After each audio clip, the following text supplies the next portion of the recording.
Fala pessoal, aqui quem fala é o Vini, sejam bem-vindos a mais um vídeo e este é mais um vídeo de resultados, dessa vez para repassar cada um dos resultados do UFC 310. O último UFC numerado do ano de 2024, na luta principal tivemos Alexandre Pantoja contra o japonês Kaya Sakura e nesse vídeo eu vou passar cada um dos resultados, vou comentar, vou dar minha nota pro evento, mas antes de começar, deixa o like aqui embaixo do vídeo para você não esquecer e já confere se você tá inscrito também, se não tiver já se inscreve para você não perder nenhum vídeo novo do canal. Vamos lá, primeira luta da noite, categoria peso pesado, tivemos o Kennedy Nzechukwu, muito favorito, né? Enfrentando o Lucas Brzeski e o Kennedy confirmou o favoritismo, venceu no primeiro round por nocaute com 4 minutos e 51 e ainda ganhou o bônus de performance. O Lucas Brzeski começou até que razoável, né? Mostrando ali que talvez não fizesse sentido a cotação tão a favor do Kennedy, mas no final do round, no final do primeiro round, né? O Nzechukwu achou aí a patada e acabou mostrando o porquê peso pesado geralmente não vai até o final, né? Conseguiu conectar aí o golpe e levou o Lucas Brzeski a nocaute.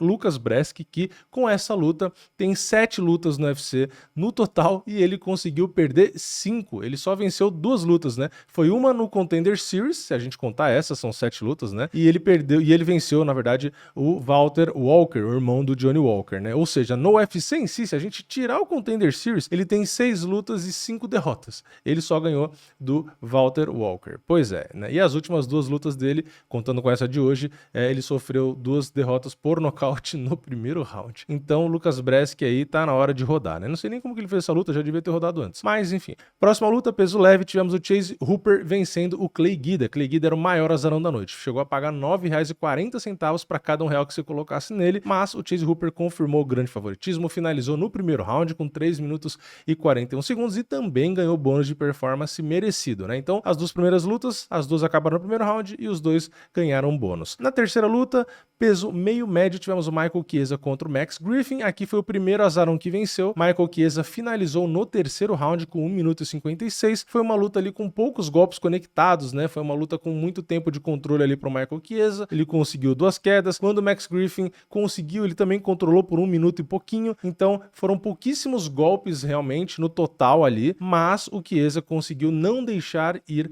para a decisão. Ele finalizou. Não ganhou bônus, né? Diferente dos outros, mas conseguiu acabar com a luta antes dos juízes precisarem ali marcar ponto, né? Depois, na quarta luta, peso mosca, Joshua Van enfrentou o Cody Durden. Aqui eu achava que tinha uma chance do Cody Durden, que era o azarão, vencer, mas apesar do bom início, 3 minutos de pressão, de wrestling e tal, ele já cansou, né? Ele é um peso mosca que teve gás para 3 minutos, depois ele já ficou bem cansado, bem lento, até deu uma recuperada legal no intervalo dos rounds, voltava com um pouquinho mais de velocidade, mas o Joshua Van tem muito mais boxe, muito mais condicionamento físico, conectou 165 golpes e tomou apenas 70. Então, o Cody Durden basicamente se resume a um bom queixo, dificilmente ele é nocauteado, ele apanha, realmente aguenta a punição, tudo bem, a última luta dele, a última não, né, a última derrota, tirando essa de hoje, quando ele perdeu pro Bruno Silva, pro Budoguinho, ele foi nocauteado, mas o Bruno Silva nocauteia todo mundo, né, então o Cody Durden tem muito queixo, né, ele aguenta, e a outra característica é que ele tem um round de gás, né? Ele faz o seu wrestling, faz sua pressão, ele é bom, ele derruba, ele controla, mas depois ele não tem condição de fazer muita coisa. Então o Joshua Van, que não se desgastou tanto, espancou ele depois, né? Então o Cody Durden precisa aí realmente dar uma melhorada. É bom, wrestling bom, tal, mas o pulmão não aguenta o jogo dele, né? Aí fica complicado. Na próxima luta, peso casado, tivemos Eric Anders e Chris Weidman. Quem venceu foi o Eric Anders, nocaute no segundo round, com 4 minutos e 51. O Chris Weidman foi bem, deu knockdown, só que no segundo round ele realmente sofreu bastante ali no ground and pound. O juiz deixou, o árbitro, né? Deixou a luta rolar muito tempo no ground and pound, não parou, e aí quando faltava 9 segundos, ele decidiu parar. Não entendi por quê, né? Por que não parou antes? Ou então, já que não parou antes, por que ele esperou passar 9 segundos, né? Então foi meio estranha aí a paralisação, porque assim, não é que não devia ter parado, mas se era pra parar, já podia ter parado antes, é isso que eu tô falando, né? Então eu não entendi, não parou nem antes e nem esperou o round acabar, parou faltando 9 segundos, então sei lá. Acho sacanagem, você deixa o cara apanhar, quando falta nada pra acabar o round, aí você, né, pô, deixa o cara aguentar pro próximo round, aí você pega e para. Aí você sacaneou o cara, né? Nem deu a chance e ainda deixou ele apanhando. Enfim, vitória do Eryk Enders. Aqui eu achava que ia dar Chris Weidman, ele até foi bem, tava até melhor, mas depois que ficou por baixo ali no segundo round, apanhou bastante. Quem assistiu a live aqui, eu fiz a live durante todo o card, fiz até sorteio nas últimas lutas, foi bem legal. E o Weidman, ele esqueceu que ele tem perna, né? Eu falei isso durante a live, ele simplesmente não conseguia afastar, ele ficou embaixo do Eryk Enders e parecia que ele só tinha movimento da cintura pra cima, né? Ficou um tempão ali com a perna parada e, sei lá, ficou tomando ground and pound, conseguiu tomar pressão e ground and pound do Eryk Enders, né? Parabéns pro Weidman, realmente a fase tá complicada e eu acho que, enfim, não vai parar, né? Mas eu acho que podia, né? Os dois, inclusive. Na próxima luta, categoria meio médio, Bryan Battle e Randy Brown. Quem venceu foi o Bryan Battle na decisão dividida. Uma luta bem meia boca, né? O Randy Brown começou muito bem, mais alto, muito golpe ali na distância. Bryan Battle começou estranho, lento, sem volume. Parecia realmente que, sei lá, a desidratação teria afetado ele, não sei. Mas aí no segundo e no terceiro ele deu uma acordada, conseguiu fazer um jogo chatíssimo de grade, teve mais de 7 minutos de controle, então foi aquela luta bem chata de assistir e foi bastante vaiado, mas, né, jogou com a regra debaixo do braço, acabou vencendo a luta. Foi muito vaiado, tanto durante a luta quanto na entrevista, e na entrevista ele se incomodou, né, com as vaias e ficou lá reclamando que a galera tava vaiando, depois que ele deu a entrevista mostrou o dedo meio pra todo mundo, enfim, um cara bem babaca, né? Porque ele perguntou, por que vocês estão vaiando? Pô, porque a luta foi ruim, ué, é meio óbvio, né? E aí ele não gosta e fica lá mostrando o dedo no meio, virando para todos os lados e reclamando. Enfim, é uma criança revoltada, né? Não lutou bem, ganhou enrolando a luta e o cara acha que as pessoas não têm direito de reclamar. Né? Aliás, eu falei disso na live, né? Tem muito lutador que eles não gostam que você ou critique ou fale que não gostou da luta, né? O cara quer ser assim, intocável, você não pode falar do cara, né? Tá a galera lá pagando ingresso, a gente aqui pagando para assistir. Se você reclamar, você vai ser xingado. Então, todo esporte, todo mundo pode ser criticado, mas lutador realmente não gosta, né? O Bryan Battle ficou irritadinho porque ele foi vaiado, mostrou o dedo meio. Não dá, né? Não dá. Bryan Battle, porra, eu acho o cara bom e tal, mas lutou mal e ainda ficou chateadinho. Então vamos torcer contra o Bryan Battle nas próximas, né? Na próxima, não que eu estivesse torcendo muito a favor, né? Na próxima, peso pena, Movsar Evloev enfrentou o Aljamain Sterling. Aqui uma luta tecnicamente, né, melhor, dois nomes bons. A luta foi morna, né, mas já era esperado, porque os dois não fazem lutas muito emocionantes, eu já tinha falado isso. E o Evloev venceu ali na decisão unânime, passou um aperto, tá? Se não fosse o terceiro round ali, ele botar alguns golpes, ele teria perdido a luta. Então eu achava, e até pela cotação também, né, que ele não ia passar tanto aperto, né? O Sterling poderia vencer, é um ex-campeão, não é, né? Não tô falando nada ao contrário disso, mas o Evloev, ele não perdeu por um fiozinho, né? Então, realmente, se o Sterling, quando tava controlando, se ele tivesse colocado uns golpezinhos no ground and pound, ele tinha ganho a luta. Ele meio que ficou com medo, acha, de perder o controle, não quis bater. O Evloev, quando teve a oportunidade de ele controlar, ele bateu. Então, ganhou a luta no detalhe, mas luta de pouquíssimos golpes, né? Quase que teve mais queda do que golpe, para vocês terem ideia. Então, é uma luta que na hora ali foi ok, né? Pô, grappling e tal, tentando ali, dois se esforçando, mas não é uma luta emocionante, não é uma luta para reassistir jamais, né? Na próxima luta agora, meio médio, tivemos o Vicente Luque Azarão vencendo o Themba Gorimbo por finalização no primeiro round com apenas 52 segundos. Ele encaixou um bom golpe, o Gorimbo sentiu e aí já foi ali para a finalização fatal. Vicente Luque, quem assistiu o vídeo pré-evento, viu que eu falei que eu não entendia o porquê o Vicente Luque era azarão, e tá aí, né? 52 segundos de luta, ficou provado que realmente não fazia sentido. Então, se por um lado o Chris Weidman, que eu achava que venceria, perdeu, aqui a gente teve o Vicente Luque, que pagava mais de R$2 aí, confirmando a sua vitória tranquilíssima. Então, tinha muita gente, né, falando mal do Vicente Luque, acabou, não sei o que, agora vai aparecer o contrário, né? Vai aparecer que o fenômeno voltou e não sei o que. Então, vocês sabem, né? Eu não sou nem do time dizendo que ele acabou, nem do time falando que agora ele é a lenda, né? Eu simplesmente aqui acho que ele venceu bem, ganhou seu bônus de performance, inclusive merecido, e eu só continuo achando que ele é um bom lutador, né? Eu não achava que ele tinha acabado, então eu continuo na mesma, achando ele um excelente lutador, achava favorito contra o Themba Gorimbo, e acho que ele tem muita qualidade para vencer muito nome, né? Só precisa realmente tá do jeito que ele tava aí, focado e realmente, assim, deu sopa, acaba com a luta, né? Não dá bobeira, não fica ali apanhando de graça, enfim, Vicente Luque é muito bom tecnicamente em todas as áreas, então acho que dá para ele vencer muitos outros nomes aí, né? Ele tava com pouca credibilidade, talvez, para as bolsas, né? Porque tava azarão numa luta que para mim nem fazia sentido, mas quem botou fé nele se deu bem, né? Na próxima luta, meio pesado, Dominic Reyes enfrentou o Anthony Smith, luta de dois caras que nem sei por que ainda lutam, mas o Anthony Smith venceu muito bem, né? Bateu bastante aí no Anthony Smith. O Dominic Reyes venceu, não sei se eu falei errado, enfim. O Dominic Reyes venceu, né? Nocauteou ali no segundo round com 4 minutos e 46. Aqui foi parecido com a luta do Weidman, né? Deixou o Anthony Smith apanhar.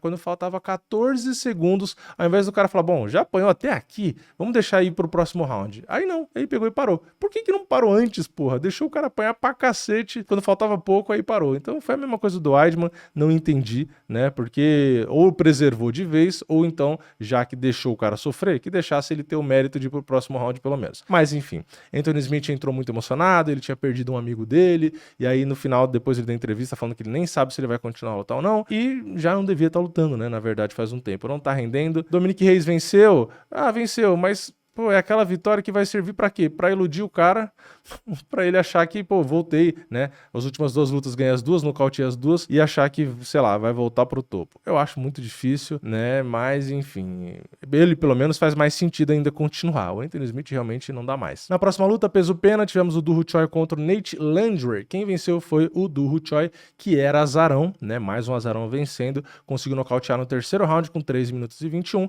E aqui foi um monólogo, né? É um azarão que dominou a luta completamente. É difícil a gente ver isso, né? Às vezes a gente vê um cara azarão que vai lá e finaliza, como o Vicente Luque fez, ou um azarão que vai lá, acha um golpe e consegue nocautear. Agora, um azarão que domina completamente é difícil, e foi isso que aconteceu. Doo Ho Choi conectou 4 quedas, 78 golpes, tomou só 25. O começo da luta estava muito rápido, uma diferença de velocidade e força absurda. O Nate realmente, assim, dos primeiros segundos de luta, deu para ver que ele não ia fazer nada, e não fez. Ele é um cara bom, brigador, guerreiro, mas tomou uma surra que ficou até acuado, né? Você vê que ele estava assustado ali, que, pô, não viu a cor da bola. Doo Ho Choi passou a carreta, então luta legal, né? Um monólogo, mas foi legal. Na próxima luta também no peso pena, tivemos Bryce Mitchell contra Kron Gracie. Quem venceu foi o Bryce Mitchell por nocaute no terceiro round com 39 segundos. Kron Gracie acertou um total de 6 golpes na luta, tentou uma finalização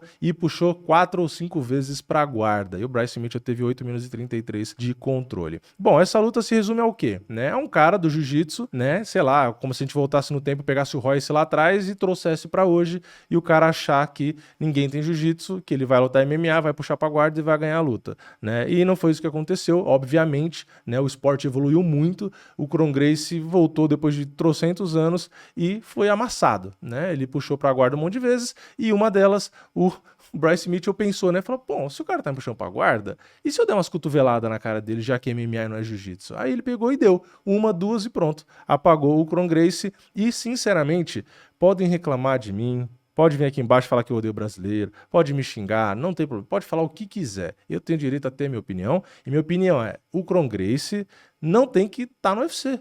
Muito menos pegar ranqueado, muito menos estar em card principal. O cara só abraça e puxa pra guarda. O cara é horrível na trocação, o cara só abraça e quando dá, puxa pra guarda, e quando puxa pra guarda ele fica só travando. Nem evoluir ali por baixo direito ele evolui, né? Depois de muito esforço ele achou uma tentativa de finalização que não finalizou. O Bryce Mitchell foi esperto, foi guerreiro, né? Tem outras pessoas que sabem jiu-jitsu no final das contas. E o Kron, numa das tentativas de puxar pra guarda, tomou as 2 cotoveladas na fuça e apagou. Então assim, é bizarro como o cara acha que o jiu-jitsu só é suficiente, ainda mais jiu-jitsu de lá de trás, ainda mais sem ritmo de luta. Então assim, você puxar pra guarda no MMA, você já tem 99% de chance de se fuder, né? Então, Kron Gracie aí é complicado, tem que segurar, né? Mas nem parece que tem DNA, né? Mesmo células, DNA ali do pai dele, né? Enfim, é uma pena, né? Coitado do Rickson, né? Vamos pra próxima, vai, é melhor. Chega, ó, fecha a boca aqui, senão vai dar merda. Michael Gracie tá de parabéns, espero nunca mais assistir você lutando MMA, tá? Um beijo no seu coração, junta a sua simpatia e sua inteligência lutando e vai pra casa do chapéu. Na próxima luta, vamos com calma, na próxima luta, peso pesado, Cyril Gane e Alexander Volkov. O Ciryl Gane confirmou o favoritismo e venceu na decisão dividida. Eu não concordei com o resultado, tá? Eu acho que o Volkov venceu a luta. Eu vi também na internet aqui, a maioria, né, acabou colocando a sua opinião de que o Volkov venceu, tá? Então a opinião global que eu olhei lá no site que eu sempre esqueço o nome, como que é o nome? No Verdict, né? E as pessoas vão lá e botam as suas pontuações, e a grande maioria viu vitória do Volkov. Então, não sei o que aconteceu, né? O próprio Ciryl Gane não gostou da performance dele, e parece, né, pelo que ele disse ali, que ele chutou no primeiro round e quebrou os dedos do pé ali e tal, e enfim, não performou tão legal, né? Realmente ele tava mais saltitando no começo, estava bem, depois ele ficou mais paradão, acabou indo para luta agarrada, ele deu 2 quedas, tomou 3 quedas, teve tentativa de finalização de um lado, tentativa de finalização para o outro, a luta foi só 3 rounds, não foi 5, e o Ciryl Gane, na minha opinião, foi controlado por bastante tempo, né? Se a gente for pegar estatisticamente, no terceiro round o Volkov dominou por 2 minutos e 58, ou seja, 3 minutos de controle, fora os golpes no ground and pound, né? Foram um total de golpes de 68 golpes, então round claríssimo para ele. O primeiro round a gente teve um equilíbrio, né, de golpe e também de controle, então é subjetivo o round. Agora, no terceiro round, a gente teve um volume de golpes também parecido, só que teve uma queda de 39 segundos de controle para o Ciryl Gane. Então aqui fica a interpretação. A galera, no geral, né, colocou que o Gane venceu o primeiro round e o Volkov teria vencido o segundo e o terceiro. Enfim, decisão dividida. É isso, o Volkov acabou perdendo, fez cara de inconformado, a galera não curtiu, né, a torcida não curtiu muito a vitória do Ciryl Gane, mas vai fazer o quê, né? É uma luta mais ou menos, né, 2 trocadores, eu achava que ia rolar mais porrada, como tava rolando no começo, mas acabou rolando boa parte de luta agarrada. Na penúltima luta, meio médio, tivemos o Shavkat Rakhmonov enfrentando Ian Machado Garry, quem venceu foi o favorito, Shavkat Rakhmonov, na decisão depois de 5 rounds, né, porque foi uma luta aí de 5 rounds. O Shavkat, na minha opinião, lutou muito bem, né? E o Ian Machado Garry também, tá? No começo, primeiro e segundo round, eu acho que o Ian Machado Garry aí, ele, cara, não lutou, né? Ele demorou, assim, ele mais se defendeu. Ele não colocou volume de golpe, ele se deixou ser dominado. Não sei se estava poupando gás ali, porque eram 5 rounds, para ver se o Shavkat cansava, mas enfim, foram 2 rounds, os 2 primeiros, onde ele foi muito passivo. Aí, como ele não performou bem, ele tinha obrigação de ir bem depois, né? No terceiro round ele voltou melhor, né? Já colocou mais volume ali, começou a movimentar mais, enfim, começou a realmente performar melhor, mas não adianta, né? O jogo do Shavkat estava claro, ele voltou no quarto round, conseguiu 2 quedas, conseguiu controlar ali por quase 3 minutos, e aí no quinto round mesma coisa, não derrubou, ok, mas conseguiu controlar por 2 minutos e 44. Então teve muito tempo de controle e foi nessa ideia, nessa estratégia que ele venceu, né? Ele teve quase 12 minutos de controle, ou seja, praticamente metade da luta ele estava controlando o Ian Garry, seja ali na grade, seja ali no chão por cima. Então, o Ian Garry teve momentos onde ele conectou bons golpes, teve momentos onde ele tentou finalização, foi bem, tá? Para mim o Ian Garry sai maior até do que entrou, mesmo se você for pegar, mas ele era invicto, muito hype, cara, ele perdeu, tudo bem, mas o Shavkat também era invicto, o Shavkat ia disputar o cinturão, tá? Tava muito favorito, o Ian Garry chegou a pagar R$4 e ainda assim o Ian Garry foi resiliente, aguentou, tentou ali realmente mudar a estratégia, estava muito apático, depois começou a lutar melhor, movimentar melhor, então eu gostei da performance dele, tá? Eu não acho que ele perde hype, eu não acho que ele perde moral, pelo contrário, como eu falei, ele sai maior, na minha opinião, ele ganha moral, porque o Shavkat, como eu disse, ia disputar o cinturão, é um cara muito bom e teve dificuldade para ganhar do Ian Garry, não foi fácil, né? Tomou bastante chute baixo, tomou jab, quase foi finalizado ali, teve que se esforçar, né? Depois teve que girar ali por dentro do cadeado na cintura. Então assim, o Shavkat ganhou porque ele é muito bom, né? O cara é completo, é bom na trocação, é bom no wrestling, é bom no jiu-jitsu, aguenta pancada, né? É um cara calmo, não se desesperou em momento nenhum, mesmo na tentativa de finalização. É guerreiro, né? Na hora que estava sofrendo ali a tentativa de finalização, ele conseguiu se manter calmo, conseguiu ser resistente, enfim. Então é um cara realmente que tem perfil para ser campeão, né? E o Ian Garry, como eu disse, ele perdeu a luta, perdeu a invencibilidade, mas, na minha opinião, continua muito bem posicionado para pegar a luta com caras no topo ainda e possivelmente disputar o cinturão no futuro, né? Então, se o Shavkat conseguir vencer o Belal Muhammad, né? Não sei se vai conseguir, mas se vencer, pode ser que no futuro tenhamos aí uma revanche, né? De Ian Garry contra Shavkat pelo cinturão. Vai saber, né? São dois caras novos, então provavelmente eles devem se enfrentar mais vezes aí. Então, luta boa. Eu acho só que o Ian Garry poderia mesmo ter sido um pouco mais ativo no começo da luta, né? Ter colocado mais volume e aquela coisa, né? Combinando, né? Aquele chute baixo com jab, né? Tipo, bota um jab, um direto, chuta baixo, sai, né? Movimento e tal. Acho que se ele fizesse mais o bater e sair, mais volume ali, parecia que ele tinha mais chance, né? O Shavkat realmente teve dificuldade quando ele começou a botar volume, mas, enfim, o jogo do Shavkat encaixava melhor, né? Era meio que fazer o antijogo. Era fazer o que o Ian Garry meio que acabou fazendo um pouco com o Michael Page, né? Evitar um pouco a trocação, fazer o abafa e tal. Então foi isso que o Shavkat fez e conseguiu vencer. Luta legal. Depois, na luta principal, peso mosca, Alexandre Pantoja, brasileiro, venceu o Kaya Sakura e defendeu mais uma vez o seu cinturão e ganhou bônus de performance. Ele finalizou no segundo round com 2 minutos e 5. Uma luta muito boa. Kaya Sakura, na minha opinião, foi finalizado no segundo round? Foi, mas se mostrou um bom lutador, realmente muito rápido, joelhadas perigosas, o chute na velocidade da luz, golpes ali com as mãos também rápidos e pesados, só que o Pantoja estava bem,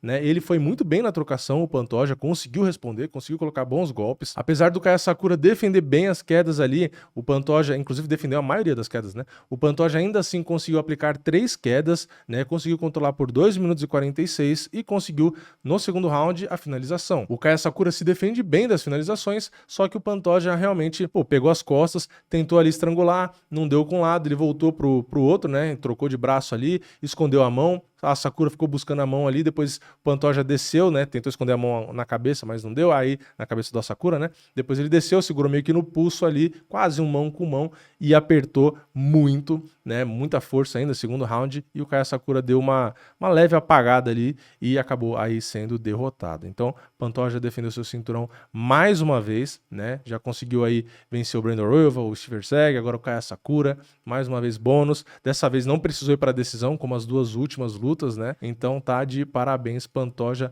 mandou muito. Pantoja, Parrumpa e toda a equipe da American Top Team aí. Então tá de parabéns, Pantoja passou por um cara muito perigoso. Muita gente não quis dar moral pro cara. É de Treven, né? O cara é bom, vocês viram, né? E é um moleque novo, tá? É um moleque novo. Espere esse cara fazer mais lutas aí que vocês vão ver o nível dele. A trocação dele é loucura. É muito boa de ver.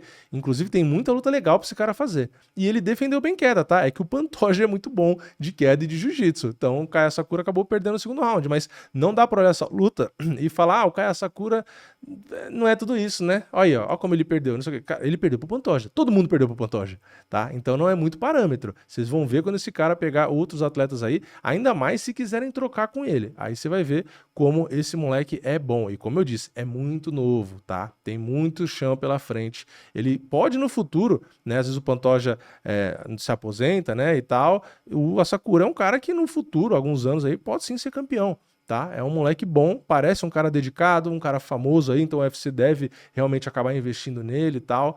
Então eu gostei, né, da performance dele. Claro, o Pantoja foi muito melhor, não teve chance aí, né, praticamente, mas ainda assim eu acho que ele tem um estilo legal. Tá? Então vamos ver o futuro dele. No geral, esse foi o último UFC numerado do ano. Eu, sinceramente, até falei na live, né? Vocês me perguntaram. Eu achei um card de nota 8, tá? E por que nota 8? Porque teve muito nocaute e muita finalização, tá? Isso, pra mim, já vale bastante. Quando a luta tem emoção e quando ela não precisa ir para decisão. Eu realmente gostei, né? A gente teve, as 3 primeiras lutas não foram para decisão, inclusive as 2 primeiras foram no primeiro round. Aí teve uma decisão, depois teve nocaute. Aí teve 2 decisões, aí teve finalização, mais 3 nocautes seguidos. Aí teve 2 decisões e aí mais uma finalização. Então, tivemos lutas legais, mas realmente não teve uma luta assim que se destacou muito, tanto que não teve bônus de luta da noite. Né? Então não teve uma luta específica que a gente fala, nossa, essa luta foi sensacional. Não teve, né? Tanto que só teve 4 bônus, os 4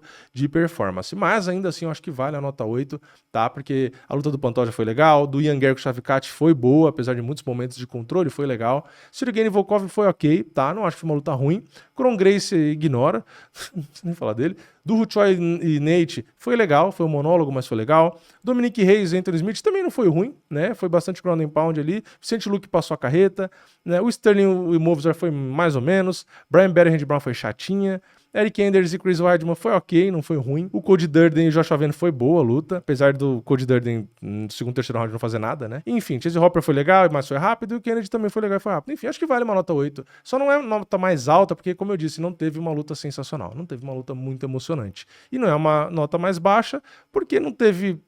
Tirando a performance do Kron Gracie, que acho que é a pior coisa para destacar do evento, não teve nenhuma luta insuportável, né? Tirando o fato de, pô, durante a live vocês viram, né? O cara puxava pra guarda, cada vez que ele puxava pra guarda, dava mais ódio, né? Acho que o que mais irritou no card, se puxa alguma coisa pra baixo, se dá uma coisa que dá raiva, é o Kron Gracie ali puxando pra guarda. Fora isso, foi legal o card, gostei, nota 8 pro último UFC numerado do ano. Mas eu quero saber a sua opinião. O que você achou do card? O que você achou do Kron Gracie? O que você achou do Pantoja? Enfim, tem muita coisa. O que você achou do Vicente Luque? Tem muita coisa para comentar. Comentem aqui embaixo do vídeo. Deixa o like, se inscreve no canal, ativa o sininho e eu vejo vocês na próxima. É nóis, valeu, falou!